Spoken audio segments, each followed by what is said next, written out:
नमस्कार बंधु जय श्री जगन्नाथ आपण समस्त पुणी एक नूतन भिडियो स्वागत। आज आलोचना करवा शिक्षक जो विभिन्न समस्या रही है आप पेंशन ठू आरंभ करके जो शिक्षादान करने शिक्षक मैंने चाहते कोड़े कम पिला ଥିବା विद्यालय जो पाठपढ़ार चित्र व स्थिति एवं ता सहित आज आलोचना करवा आपणकर जोड़ा कि अत्यंत गुरुत्वपूर्ण कथा जो आपण कहते केन्द्रीय कर्मचारी हो बा राज्य कर्मचारी हो 8 पे कमिशन को नहीं केते टका बढ़ ये विषय में सविशेष आलोचना आज रही निश्चित भिडियो प्रथम शेष देखो निजर मतामत देते देखो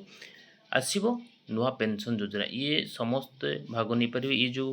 हेडिंग बा जो संवाद खबर कागज बाहर ये निश्चित भाव आप मन प्रश्न हो कारण आप जो देखिए ठिका नियुक्ति 2001 रु प्रथा राज्य सरकार आरंभ करनेक टीचर रिटायर्ड होती मो ब्लक होती आप ब्लक समस्त ब्लक रही से स्वल्प दरमा जहाँ कहते 3000 5000 7000 ये भितर पेंशन आकार पाँच जहाँ निजर परिवार पोषण करिया बहुत कष्ट दीर्घ वर्ष शिक्षादान करिया परे आगामी पीढ़ी भविष्य तैयारी कलापर जदि निजर किसी पांठि संग्रह कर पारे ना निजर जीवन शेष मुहूर्त जदि शांति न बीती पारे तार कौटि ना कौटि निजक से क्षमा कर पारे जे मु दीर्घ दिन शिक्षादान कली शिक्षकटे किंतु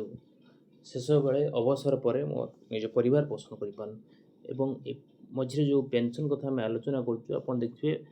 पूर्वर प्रथम आपण मैंने जब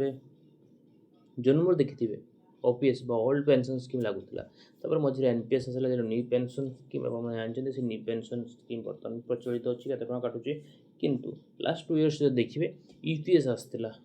यूनिफॉर्म पेंशन स्कीम जोटी आसला से कहुला विभिन्न चैनल देखीलु आम वीडियो पोस्ट कर unified pension scheme means UPS जेटा कहूँ तार अर्थ आपण मैंने जदि 20 अधिक वर्ष चाकरी करते रिटायरमेंटर शेष वर्ष जोटा कि शेष वर्षर लास्ट 6 मंथर अधा दरमा शेष वर्षर लास्ट मास जहाँ भी दरमा पाते सपोज 60,000 पाँच तार अधा दरमा पेंशन आकार मिल 30,000 से भाया यूपीएस करेंगे बोलिकी बहुत आलोचना होती ब्लॉक मानकर ऑफिस मानकर यूपीएस फॉर्म किसी जगह फिलअप कर पिला देइचंती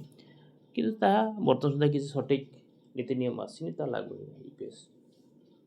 ए परिप्रेक्षी पुणी आसब नुआ पेंशन योजना ये जो कथा समस्त मनरे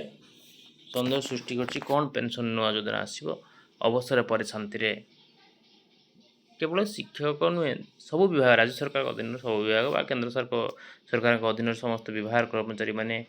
आशा बांधी बोलते कौन नुआ योजना तेणु कर्मचारी भविष्य निधि पांठि संगठन जोटा कि ईपीएफओ एक सार्वजनीन पेंशन योजना उपर काम कर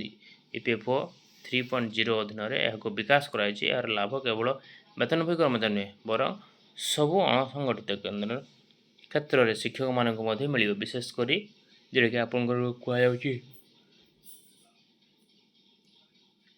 गिग प्लाटफर्म श्रमिक मैंने आदि उपकृत हे बर्तमान समय योजना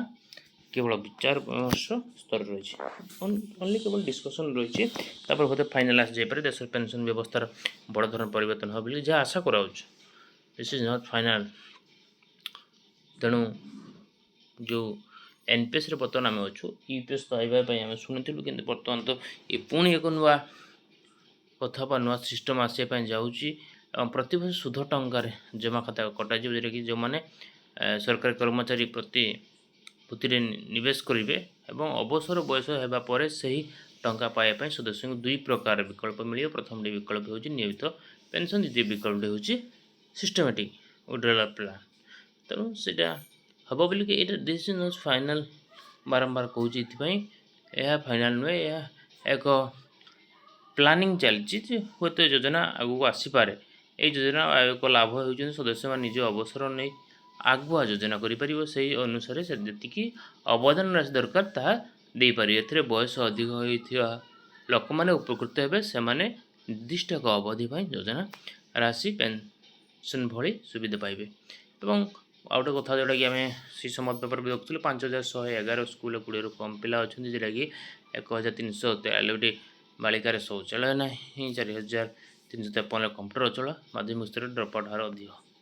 ଏ କଥା ଖବରକାଗଜ ପ୍ରକାଶ ପାଇଛି। କିନ୍ତୁ ଆମ ପାଇଁ ବହୁତ ଗୁରୁତ୍ୱପୂର୍ଣ୍ଣ ଯେତେବେଳେ ଫିଟମେଣ୍ଟ କମିଟି ଆସୁଛି, ବାରମ୍ବାର ଆଲୋଚନା ହେଉଛି ଏବଂ ଫିଟମେଣ୍ଟ କମିଟି କେନ୍ଦ୍ରରୁ ମଧ୍ୟ ରାଜ୍ୟକୁ ଆସିଥିଲେ, ଆଲୋଚନା କରି ଯାଇଛନ୍ତି। ପରିପ୍ରେକ୍ଷୀରେ ଆପଣମାନେ ସମସ୍ତେ ଆଗଭର ଯେ ଏଇଥିପାଇଁ କମିଶନ ଲାଗୁ ହେଲେ କେତେ ଟଙ୍କା ଦରମା ବଢ଼ିବ। ତେଣୁ ଇଏ ଯେହେତୁ 68% କହୁଛନ୍ତି କେନ୍ଦ୍ର କର୍ମଚାରୀକୁ ପଡ଼ିବ,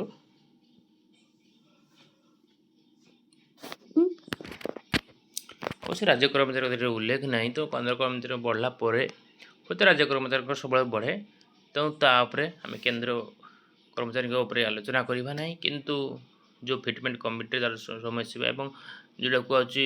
1.9 1.6 ଯେଉଁ ଫିଟମେଣ୍ଟ କମିଟି ଆସିବ ବା 2.57 ଏଇଟା କେଉଁଟା ଲାଗୁ ହେବ କ'ଣ ନାହିଁ ବର୍ତ୍ତମାନ ସୁଦ୍ଧା ସଠିକ୍ ଜଣାପଡ଼ିନାହିଁ। କିନ୍ତୁ ସମସ୍ତଙ୍କ ମନରେ କେବଳ ଶିକ୍ଷା ବିଭାଗର ଶିକ୍ଷକ ନୁହେଁ, ହାଇସ୍କୁଲ ନୁହେଁ, ସମସ୍ତ ରାଜ୍ୟ କେନ୍ଦ୍ର ସମସ୍ତ ସରକାରୀ କର୍ମଚାରୀଙ୍କ ତାହା ଏକ ଆଶା ବିଶ୍ୱାସ ଅଛି କିଛି ତ ବଢ଼ିବ।